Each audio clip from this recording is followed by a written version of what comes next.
Alrighty folks, welcome back to my channel. Hope everyone is staying safe during the quarantine. For today's video, we'll be hunting this box of quarters. We'll be checking for any errors, any proofs, and of course the ever elusive silver quarters. If I find anything spectacular, I will bring you in. Otherwise, I will show you what we find for the wrap up at the end. So stay tuned. Alright folks, I bring you in because a few rolls ago I found a proof coin.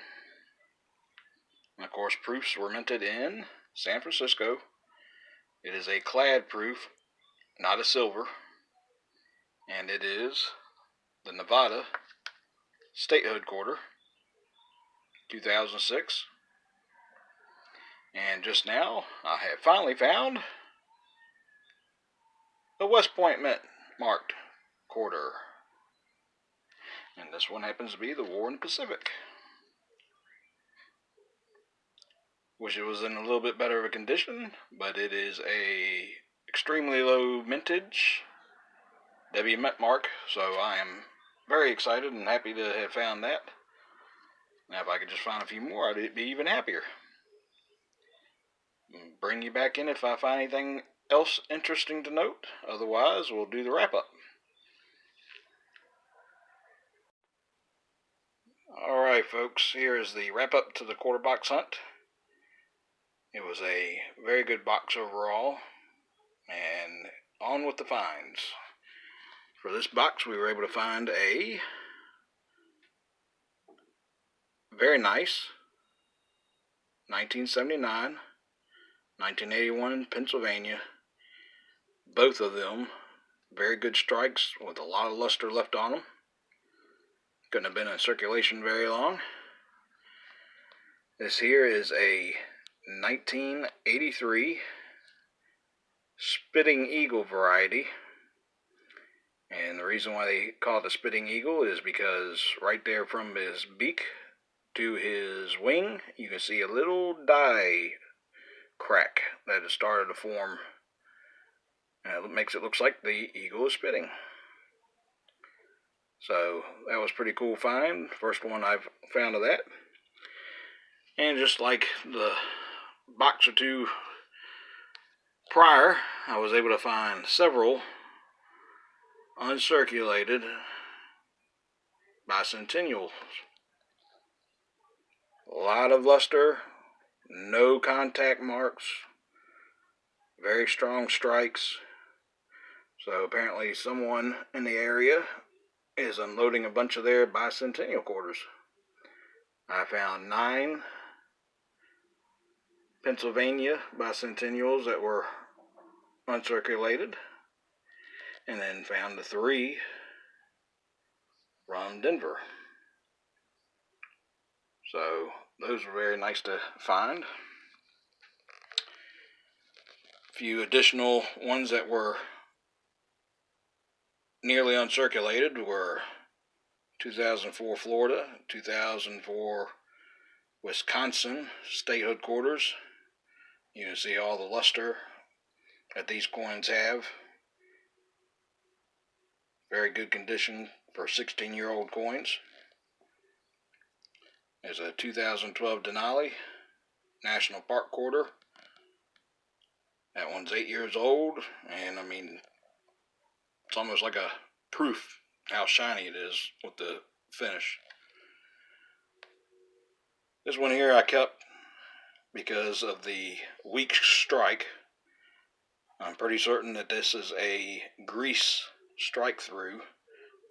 What happens is when the mint employees, they polish the dies up, the dies end up having a lot of excess grease build up, and then when they strike the next coin, you don't get that strong of a strike.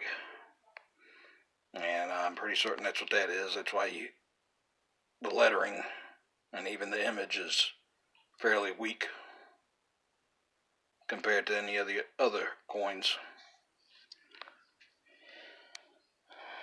This Colorado 2006 statehood quarter I kept out because of the several different die chips that I have found on it.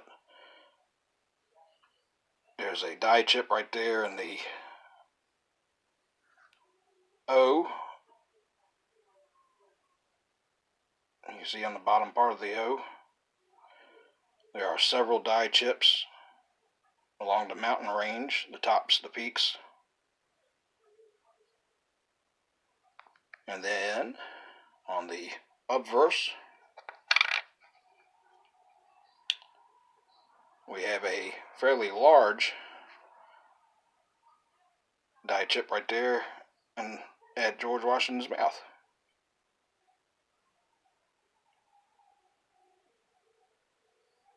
As well as on the T and Trust.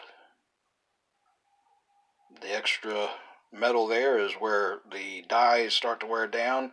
They start to chip off, and therefore once the new coins are struck on those older dies, that metal ends up going into the broken areas of the dies, and it creates those extra globs of metal on the design. So I thought that was pretty cool. And then we found two of the Frederick Douglass DC 2017 quarters that have the die chip on the lapel. You can see right there on the lapel. A lot of people call that a ladybug on the lapel. It's just another die chip that shows up quite frequently on these types of coins. This one has a very small one on the lapel, but what I thought was very different and unique was he's got one right there on his cheek. It almost makes it look like it's a mole. So I thought that was pretty cool on that one. And for the low mintage 2009s, we found 16,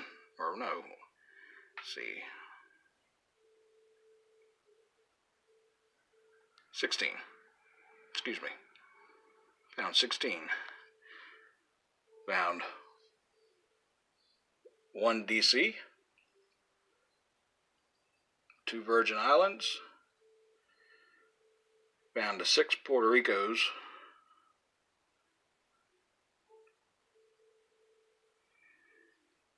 two American Samoa, 3 of the Mariana Islands, and 2 Guams. And for the trash destroyed coins that we found,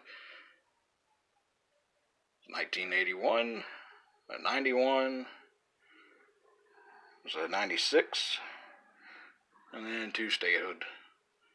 Of course, those will go back in circulation. Just wanted to show off the extremely damaged ones that we had. And of course, the highlights would be the proof, San Francisco proof statehood quarter, and then the best find of it all would be the W Mint mark. As you can tell, the W from West Point. Now, most coin collectors are aware, but if you are not, the West Point mint marks started last year for general circulation, business circulation. What they are doing are they are creating 2 million of each design. 1 million goes to the East Coast, 1 million goes to the West Coast, and then the mints will mix them up in with the rest of their quarters, either from the Denver Mint or the Pennsylvania Mint. So for each design, last year there have been 5 designs, so you have 5 million that came out of the Pennsylvania Mint that were mixed in with their coins. Then you had the 5 million on the West Coast mixed up with the Denver minted coins released into circulation. If you find them, they can be anywhere $20 or better for just the one coin. All depends on the condition. And how many of them are out for sale at the time depends on the collector, of course, but it's an easy $20 for the one coin. So, anyhow, that is the wrap up for this box hunt. If you enjoyed the content, please subscribe, give it a likes, and if possible, please share. And as always, thanks for watching. You never know what's out there unless you're looking for it. And as always, keep your heads up. No fear. Stay safe. And until next time, take care.